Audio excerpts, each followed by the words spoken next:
Welcome back to Superbly Said Advanced English Vocabulary and Phrases. There's a real kind of thrill, isn't there, in discovering a new expression? Oh, absolutely. That moment when it just clicks and you can say something exactly right. Yes, and it's more than just, sounding smarter. It unlocks deeper ways to express yourself. Precisely. It lets you share complex thoughts, feelings with real confidence. That's the goal. And that's exactly what we're doing today. We're taking a deep dive into some advanced English phrases. These come straight from a SpeakDuo lesson, actually. It's called How to Master Your Morning in Just 10 Minutes. Data proven. Yeah, a great source.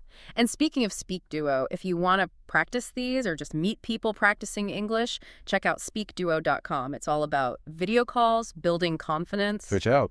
So this deep dive is for you advanced learners out there. We want you to really get these phrases and feel good using them, ready to jump in. Let's do it. Okay, first up, this beautiful one.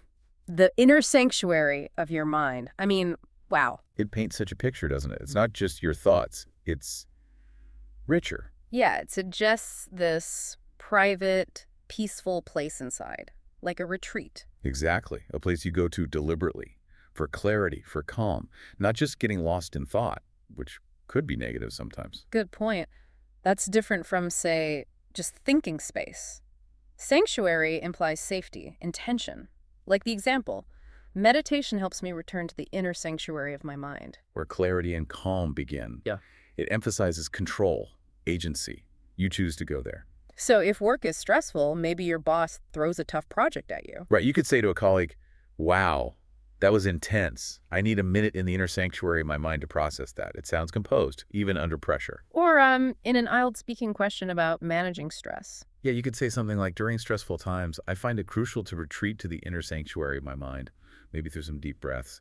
It's where I sort through things, find calm, and reconnect with myself away from all the noise. That really conveys resilience.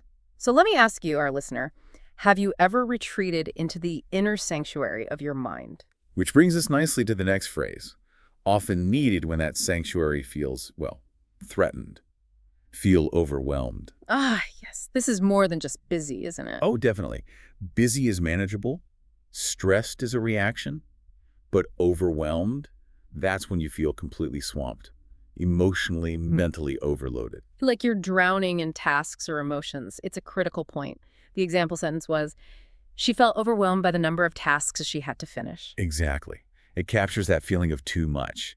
At work, you wouldn't just say, I'm busy. If it's really bad, you'd say, honestly, I'm feeling a bit overwhelmed with these deadlines. Can we prioritize? It signals a real need for support. And again, thinking about exams. Right. If asked about a challenge. Definitely during my final exams last year, I felt completely overwhelmed by the amount of studying. It was intense. I had to break everything down into tiny steps just to cope. I think we've all been there. So, when was the last time you felt overwhelmed? Okay, shifting gears a bit. Start the day on the wrong foot. Everyone knows this feeling. Ah, yes, it's such a perfect idiom.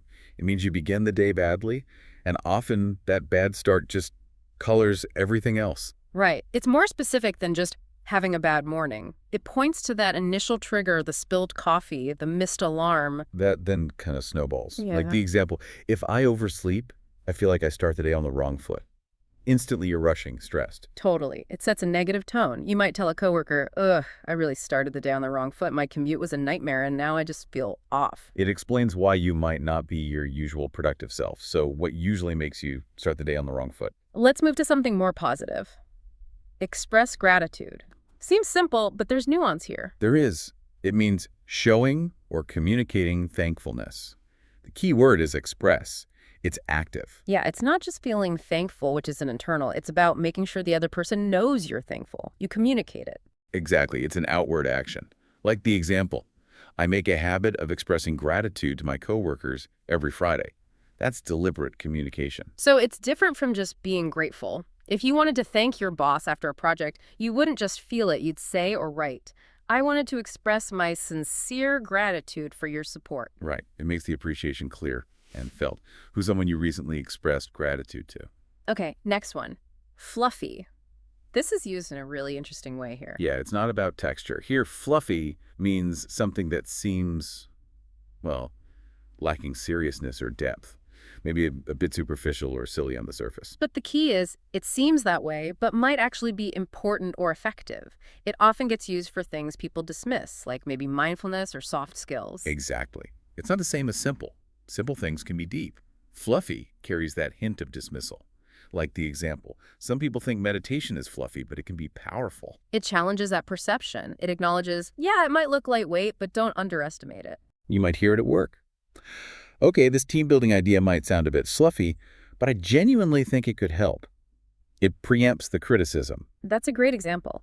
What's something that you think seems fluffy but actually works wonders? Number 6 is carve out time. This really hits home for busy people. Oh, absolutely. It means making time for something, but it implies a real effort within a packed schedule. It's active. Right. It's stronger than just find time, which sounds a bit passive, like you stumbled upon it, or even make time. Carve out suggests you had to deliberately cut away other things, prioritize strongly. You're actively creating that space. Like the example, I always carve out time for a 10-minute walk at lunch. It implies discipline. You might say to your manager, despite the workload, I always carve out an hour on Fridays for strategic planning. It shows dedication. It signals that it's important to you. So what's something you try hard to carve out time for each day? Next, be wired for something.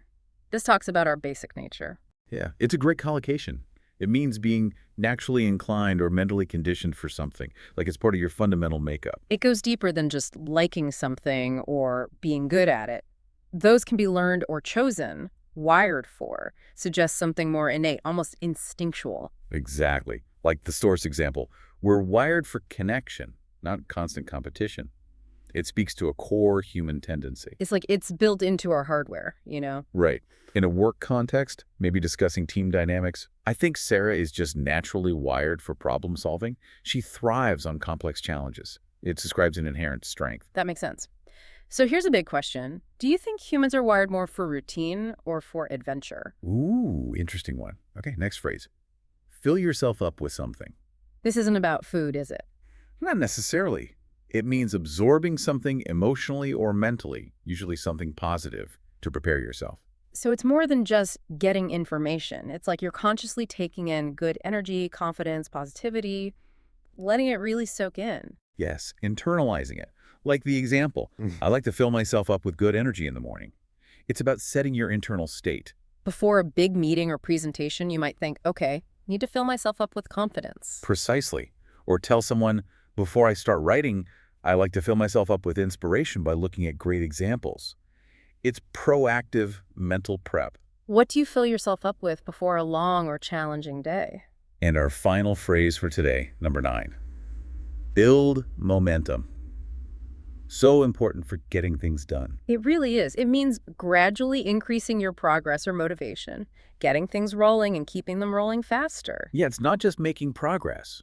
Building momentum emphasizes the accumulation of force. You start, maybe slowly, but each step makes the next one easier. It creates a positive cycle. Like getting a heavy ball rolling hard at first, then it keeps going. The example was, once I start studying, I build momentum and don't want to stop. So related. Absolutely. That initial effort creates energy. A manager might say at the start of a project, let's hit these first milestones quickly to build momentum. It's about creating that forward drive. What helps you build momentum when you're facing something tough? All right, we've really dug into these phrases. Hopefully you're feeling more confident about them. Now let's lock it in with a quick quiz. Ready? Let's see how you do. Question 1. What does it mean to start the day on the wrong foot? Is it A, to begin the day in a negative or unproductive way, B, to forget a daily task or minor responsibility, or C, to change your routine for something unusual? Feel free to pause the podcast here if you need to think about the answer. Okay, the answer A. To start the day on a wrong foot is all about beginning the day badly, like we said with oversleeping or spilling your coffee. Got it. Question 2. What does feel overwhelmed most accurately describe? A, to forget about important duties due to distractions. B, to feel flooded with emotions or too many responsibilities. Or C, to doubt your own ability after making a mistake. Take a second. And that one is B. To feel overwhelmed is that feeling of being completely swamped, flooded with too much. Remember the finals week example? Intense. Okay, question 3. If someone says they carve out time for exercise, what do they mean? A, they take spontaneous breaks when they feel like it. B, they measure the activity in short time blocks. Or C, they reorganize their schedule to include it regularly. Pause if you need to. The answer here is C. To carve out time means deliberately making space in your schedule, reorganizing things to fit it in, like that daily walk or journaling. Question 4. What does it mean to express gratitude? A, to acknowledge someone with a gift or present. B, to offer help as a way to support someone silently. Or C, to communicate appreciation and thankfulness clearly. What do you think? That would be C. To express gratitude is about the clear communication of thanks, making it known verbally or in writing. Perfect. Question 5. What does be wired for suggest about a person? A, they are trained in technical knowledge or IT. B, they are naturally inclined to act or feel a certain way. Or C, they rely on habits they copied from others. Mull that one over. Right. The answer is B. To be wired for something suggests a natural, innate inclination, like being wired for connection. Question 6 is next. If something is described as fluffy, what does that imply? A, it is lighthearted and lacking serious value. B, it is something that's highly creative and technical. Or C, it is detailed and often too hard to understand. Pause if you need a moment. And the answer is A. Fluffy implies something seems lighthearted, maybe lacking serious value, even if it turns out to be powerful, like meditation sometimes seems to people. Question 7. What does it mean to fill yourself up with good energy? A, to begin the day with high-protein food and drink. B, to mentally or emotionally prepare with positivity. Or C, to distract yourself with movement or entertainment. Think about it. Okay, the answer is B. To fill yourself up with good energy is about that mental and emotional preparation, absorbing positivity, like using music or tea to focus. All right, last question, number 8. What does it mean to build momentum in the context of productivity? A, to gradually increase motivation and forward progress. B, to maintain the same pace to avoid interruptions. Or C, to alternate between rest and intense focus cycles. Your final choice. And the correct answer is A. To build momentum means gradually increasing that motivation and progress, getting things rolling faster and faster. Quiz complete. How did you do? Hopefully well. Really getting these kinds of phrases adds so much depth to your English. It's not just vocabulary, it's understanding the subtle shades of meaning. It really does empower you. Absolutely. It moves you beyond just communicating facts to expressing yourself more, more like a native speaker, with nuance and confidence. So the challenge now is to actually use them. Yeah, don't just learn them, try weaving them into your conversations, maybe your writing. Start with one, see how it feels. You'll find your English becomes more natural, more precise, and that really boosts confidence. It definitely does. So here's a final thought to leave you with. Think about other common English expressions. Are there any that seem simple on the surface but might have hidden depths if you really unpack them? How does noticing these subtleties change how you learn and use English? It's a fascinating journey. Always more to discover. Indeed. And don't forget, for more practice and real conversations, check out SpeakDuo.com. Connect with others, build that confidence. Thanks for diving deep with us today. Thanks, everyone.